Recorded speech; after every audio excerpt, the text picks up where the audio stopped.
Kalau kita lihat sekarang ini jelas setan lebih menang atas gereja. Perpecahan terjadi, kesalahpahaman terjadi. Karena kita nggak tahu orbitnya. Maka itu penting sekali kalau kita mau jadi gereja yang benar, kembali pada gereja yang mula-mula, maka masing-masing kita itu punya panggilan. Tuhan Yesus ketika memanggil kita, tidak mungkin panggil saya kamu ikut. Tapi jadi apa nggak tahu, nggak mungkin. Dia akan tunjukkan nanti kepada kita masing-masing apa yang jadi ketetapannya atas kita. Kalau kita mata jadi mata, kalau kita kaki jadi kaki, dan seterusnya. Jadi nggak ada pengangguran di dalam gereja. Masing-masing punya tugas. Wah, itu indah sekali kalau semua kita tahu tugas kita ada di mana di dalam pelayanan kita ini. Jadi nggak bisa cuma ke gereja asal datang ya sudah. Enggak. Nanti akan dibagi-bagi. Oke, saya akan lompat dulu ke Kisah Rasul pasal 4. Dilanjutkan lagi oleh Lukas. Bagaimana setelah gereja bertambah banyak, ayat yang ke-32. Apa judulnya? Cara hidup jemaat. Ini yang benar. Bagaimana cara mereka hidup? Lanjutkan. Kisah 4 ayat 32 mulai. Cara hidup jemaat. Adapun kumpulan orang yang telah percaya itu, mereka sehati dan sejiwa, dan tidak seorang pun yang berkata bahwa sesuatu dari kepunyaannya adalah miliknya sendiri, tetapi segala sesuatu adalah kepunyaan mereka bersama. Ya, saudara bertumbuh. Kalau tadi di pasal 2 mereka hanya fellowship, bersekutu. Tapi setelah sekian bulan gereja itu berjalan, mereka makin dewasa. Ada kata sehati dan sejiwa, artinya satu. Mereka nggak bisa lagi, dan salah satu wujud mereka sehati sejiwa adalah harta. Itu nggak ada milik pribadi. Semuanya mereka saling membagikan. Dan dengan kuasa yang besar, rasul-rasul memberi kesaksian tentang kebangkitan Tuhan Yesus. Dan mereka semua hidup dalam kasih karunia yang melimpah-limpah. Hidup dalam kasih karunia yang melimpah-limpah. Mereka semua. Nggak cuma dalam kasih karunia, tapi dalam kasih karunia yang melimpah-limpah. Wah, itu dahsyat betul, saudara. Dan para rasul memberi kesaksian dan kuasa.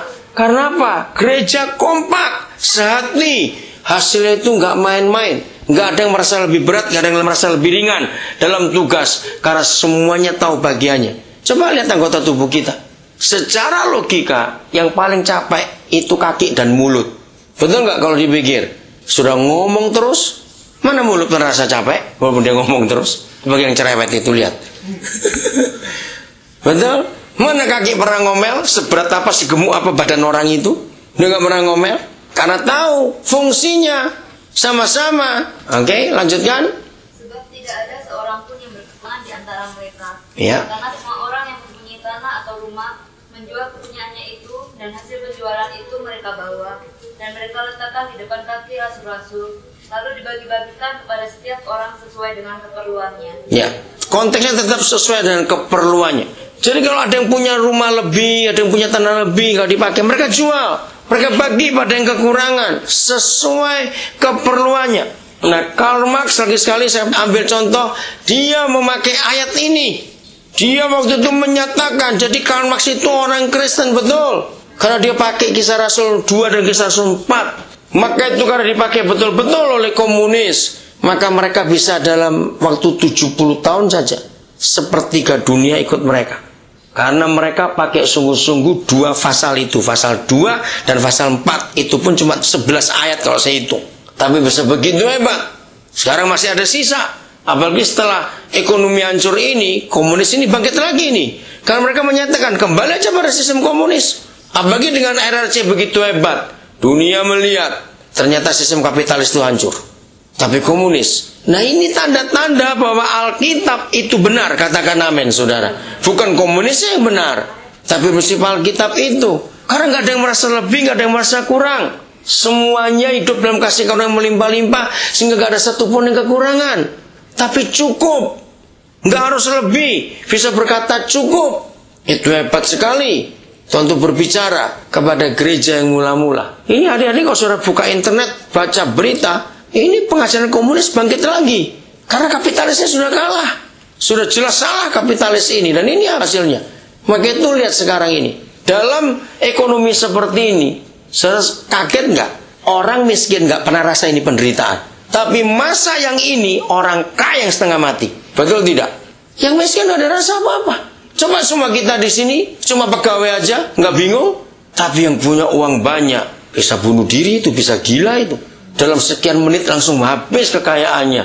Nah, itulah kapitalis. Itu hebatnya Alkitab. Maka itu mari kita kembali pada prinsip ini. Karena Alkitab itu nggak pernah salah. Dia itu ya dan amin. Betul? Firman Tuhan itu bisa dipercaya. Kalau kita mau melakukan dengan sungguh-sungguh, saudara. Mereka semua hidup dalam kemurahan Tuhan yang luar biasa.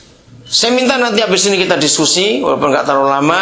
Siapkan banyak pertanyaan. Pasti saya percaya saudara ada banyak bertanya.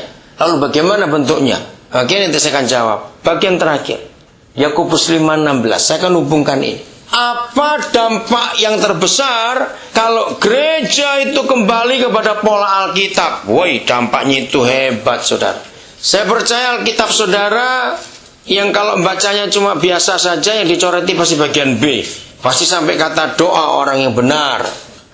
Karena itu hendaklah kamu dosa dan nah, tunggu.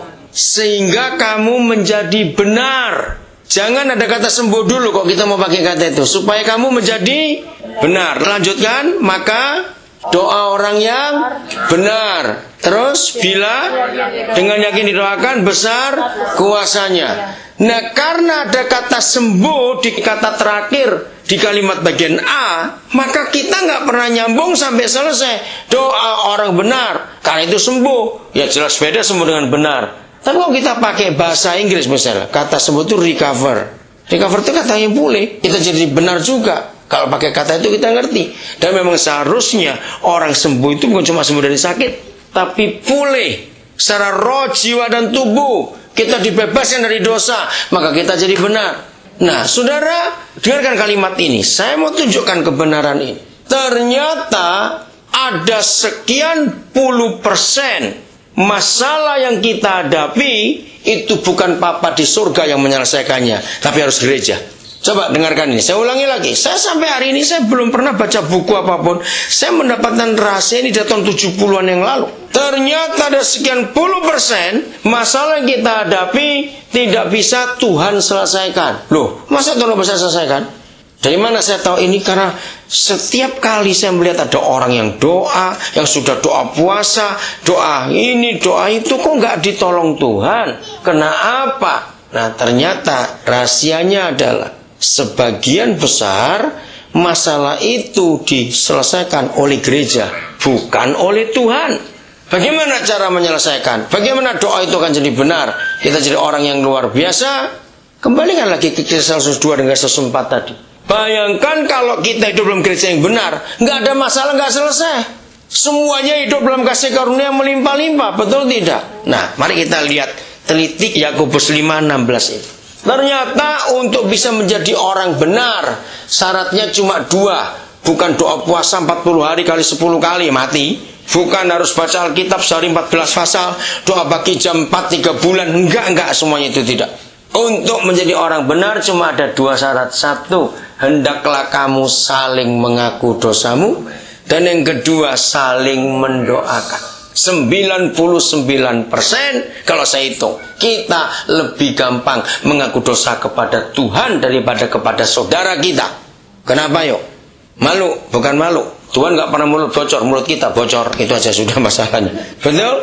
Nah, padahal untuk kita jadi benar, saudara, saling terbuka, saling mengaku dosa itu terbuka. Kenapa kita nggak bisa terbuka? Karena kita belum akrab satu dengan yang lain. Kita belum jujur. Kita takut kalau ngaku semua kesalahan kelemahan kita. Nanti bagaimana hidupku nanti? Orang lain tahu bagaimana? Nah, itu semua terjadi kalau kita jadi gereja yang benar seperti gereja Kisah Rasul. Mereka sehati, sejiwa. Nggak ada yang dirahasiakan lagi. Semuanya terbuka. Tadi yang terlambat datang ada kesaksian dari seorang ibu, saya belum tahu juga. Coba tadi kalau ditutup-tutupi masalah anaknya di penjara, dia akan tertekan terus, betul nggak? Tutup-tutupi. Maka itu lihat, orang yang paling menderita di dunia adalah orang yang punya rahasia hidup takut diketahui orang. Betul nggak? Itu orang paling capek, paling menderita. Dia takut kalau orang tahu. Dia takut kumpul orang. Nah, itulah orang munafik. Karena takut diketahui keberadaannya. Padahal saudara, untuk menjadi orang benar harus kita terbuka satu dengan yang lain. Harus mau saling mengaku dosa. Maka itu janji, mulut kita jangan bocor.